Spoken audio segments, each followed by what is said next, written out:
사랑하는 성도 여러분, 그리고 진리의 말씀을 사모하는 모든 분들께 하나님의 평강이 함께 하시기를 기원합니다.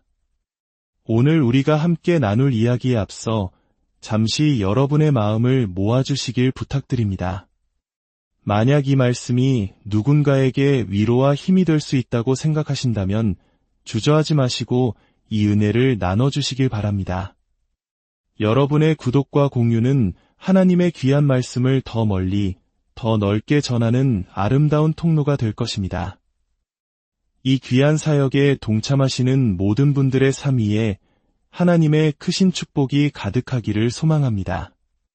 이제 우리의 마음을 열고 살아계신 하나님의 음성에 귀 기울이는 시간을 갖겠습니다.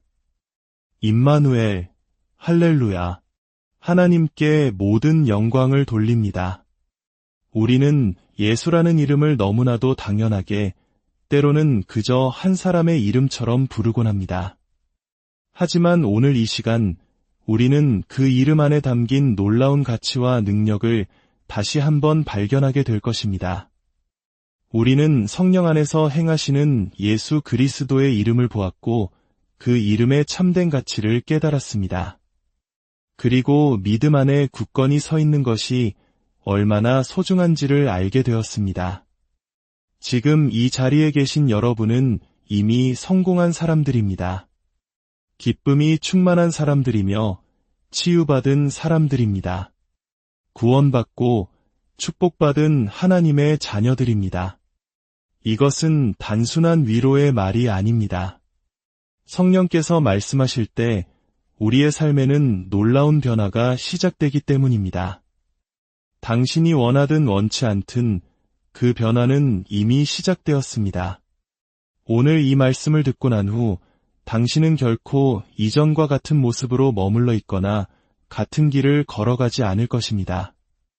왜냐하면 우리는 지금 그분의 말씀 위에 서 있기 때문입니다. 빛이 있으라 말씀하시자 빛이 있었던 것처럼 그분의 말씀은 약속이며 곧 현실이 됩니다. 혹시 지금 아픈 분이 계십니까? 그 아픈 자들을 부르시는 주님의 음성을 들으십시오. 우리는 구원의 확신이라는 반석 위에 서 있습니다. 우리의 믿음 위에 굳건히 일어서십시오. 예수님께서는 우리에게 실수와 잘못을 통해 배울 수 있는 놀라운 능력을 주셨습니다. 만약 우리에게 실수로부터 배울 기회가 없었다면 오늘 이 자리에 있을 수 있는 사람은 아무도 없을 것입니다. 과거를 한번 돌아보십시오. 우리가 저질렀던 수많은 실수들, 그 중에는 우리를 죽음으로 이끌 수도 있었던 아찔한 순간들도 분명히 있었을 겁니다. 지금은 차가운 무덤에 누워있는 많은 사람들을 생각해 보십시오. 어쩌면 그들 중 상당수는 우리가 저질렀던 것만큼 큰 잘못을 저지르지 않았을지도 모릅니다. 하지만 그들의 꿈은 산산조각 났고 이제 남은 것은 그들의 묘비뿐입니다. 그러나 우리는 어떻습니까? 우리는 살아있습니다. 이것이야말로 하나님께서 우리에게 실수로부터 배우고 다시 일어나 앞으로 나아갈 수 있는 충분한 능력을 주셨다는 가장 확실한 증거입니다. 이제 조용히 고개를 숙이고 기도합시다. 하나님 아버지, 저의 실수와 잘못으로부터 배우고 그것을 딛고 일어설 수 있는 충분한 은혜를 허락하여 주시옵소서. 우리가 이 육신을 입고 살아가는 한 실수는 계속해서 찾아올 것입니다. 하지만 중요한 것은 실수를 했느냐 안 했느냐가 아닙니다. 그 실수를 통해 무엇을 배우고 어떻게 성장하여 앞으로 나아가느냐 하는 것입니다. 실수나 시련이 찾아올 때 하나님, 왜 저에게 이런 일이 생깁니까? 저는 신실한 크리스천인데 왜 이런 고통을 겪어야 합니까? 라고 불평하지 마십시오. 그것은 당신의 믿음을 시험하고 한 단계 더 높은 곳으로 이끌기 위한 하나님의 계획일 수 있습니다. 우리가 학교에서 더 높은 학년으로 진급하기 위해 시험을 치르는 것처럼 영적인 성장과 승진을 위해서도 반드시 시험을 통과해야 합니다. 하나님께서는 우리를 시련과 유혹, 온갖 어려움으로부터 완전히 차단시켜 주시겠다고 약속하신 적이 없습니다. 대신 그 모든 과정을 끝까지 함께 하시며 우리를 이끌어 주시겠다고 약속하셨습니다. 이웃에게 이렇게 말해 보십시오. 금이 순금이 되려면, 당신이 진정한 크리스천이 되려면 다시 한번 말해 보십시오. 금이 순금이 되기 위해서는 반드시 뜨거운 용광로를 통과해야 합니다. 당신이 진정한 크리스천이 되기 위해서는 반드시 시련과 유혹의 시간을 통과해야 합니다. 그렇습니다. 순금이 되기까지 거쳐야 하는 과정이 바로 당신이 진정한 크리스천으로 거듭나는 과정입니다. 이제 시련이 찾아오면 불평하는 대신 미소 지으며 이렇게 생각하십시오. 아, 나에게 영적인 승진의 기회가 찾아왔구나. 이 시험을 잘 통과할 준비를 해야겠다. 우리가 겪는 시험의 종류는 사람마다 다를 수 있습니다. 어떤 이에게는 질병의 고통으로, 다른 이에게는 물질적인 어려움으로, 또 누군가에게는 억울한 비난과 모함으로 다가올 수 있습니다. 사업의 한계에 부딪히거나 인간관계의 아픔으로 찾아올 수도 있습니다. 하지만 기억하십시오. 성령께서 말씀하실 때 변화는 시작됩니다. 사람은 그저 말을 할 수 있을 뿐입니다. 그러나 성령께서는 말씀하시고 그분이 말씀하실 때 진정한 변화가 일어납니다. 누구나 예수님은 주님이십니다. 라고 말할 수 있습니다. 누구나 예수의 이름으로 병을 고치고 기적을 행한다고 외칠 수 있습니다. 그러나 진정한 변화를 일으키기 위해서는 당신이 먼저 그분의 말씀 위에 굳건히 서야 하며 구원의 확신 안에 거해야 합니다. 구원의 확신이 있을 때 당신은 치유를 받을 수 있고 그 치유를 유지할 수 있습니다. 구원 없이는 아무것도 지킬 수 없습니다. 구원 안에 치유가 있고 축복이 있으며 돌파구가 있습니다. 기도는 일방적인 외침이 아닙니다.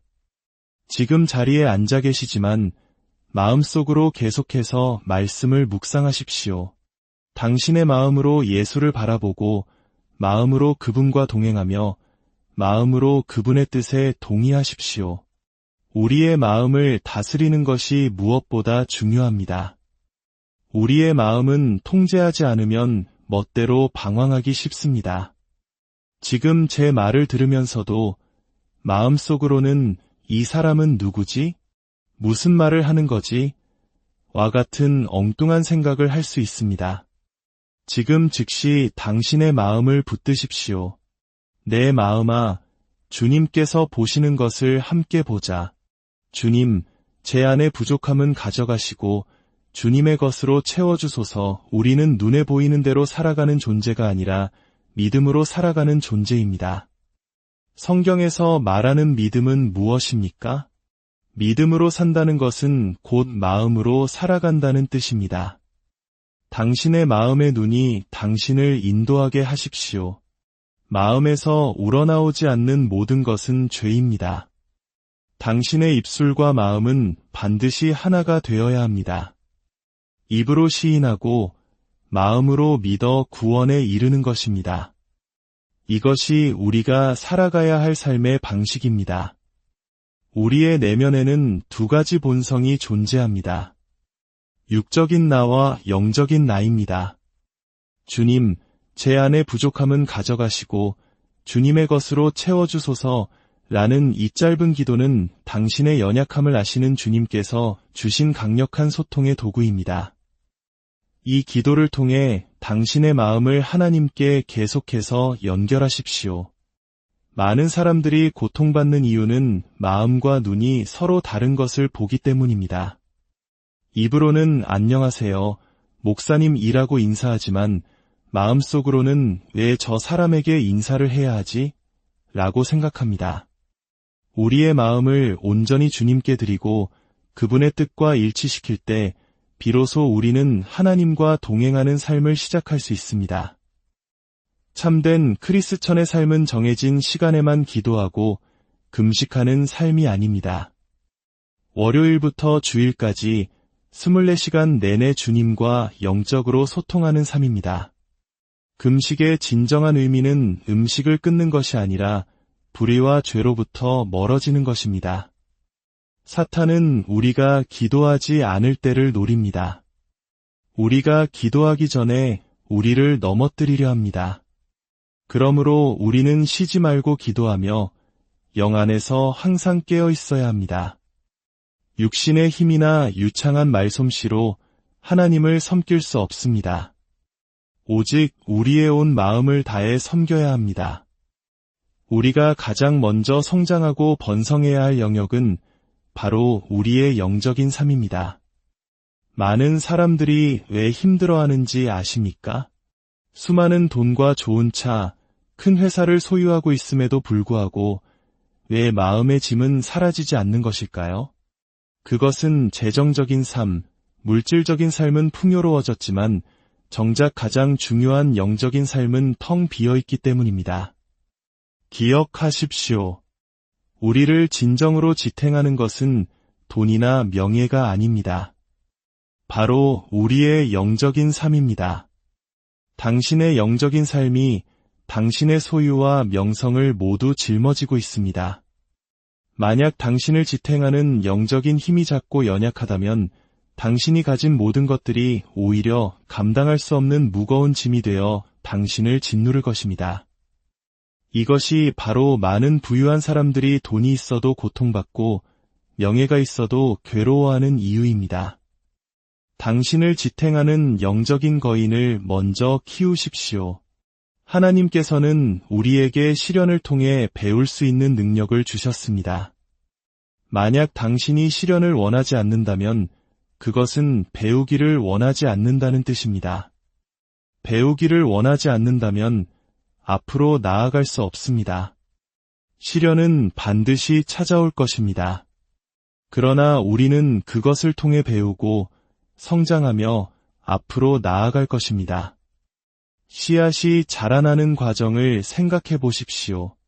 씨앗을 심고 물을 주고 잡초를 제거하고 해충으로부터 보호해야 합니다. 이 모든 것이 씨앗이 겪는 시련입니다. 이 시련을 이겨내야만 비로소 씨앗은 자라서 우리에게 유익한 열매를 맺을 수 있습니다. 당신 또한 자라나는 씨앗과 같습니다. 시련이 닥칠 때 자신에게 의지하지 말고 성령님께 의지하십시오. 당신의 힘으로는 그 짐을 감당할 수 없지만 성령님과 함께라면 능히 이기고 앞으로 나아갈 수 있습니다. 단, 우리가 자초한 시련은 다릅니다. 스스로 건강을 해치는 음식을 계속 먹고 병에 걸렸을 때 하나님께서는 당신이 그 결과를 스스로 마주하도록 그분의 힘을 거두실 수도 있습니다. 하나님 없이는 우리는 패배하고 무너지고 결국 죽음에 이를 수밖에 없습니다. 금이 불을 통과해야 순금이 되듯 진정한 크리스천은 반드시 시련을 통과해야 합니다. 지금 당신이 겪고 있는 그 시련이 바로 당신을 정금같이 만들기 위한 하나님의 연단 과정임을 믿으십시오. 주님, 오늘 이 말씀을 듣는 모든 이들에게 주님의 크신 은혜를 더하여 주시옵소서. 우리가 마주하는 시련 앞에서 좌절하지 않게 하시고 이 모든 것이 우리를 더욱 강하고 순결하게 만들기 위한 주님의 계획임을 깨닫는 지혜를 주시옵소서. 당신의 삶이 시련을 통해 더욱 단단해지고 마침내 하나님께서 예비하신 축복의 열매를 맺게 되기를 우리 주 예수 그리스도의 이름으로 간절히 기도합니다.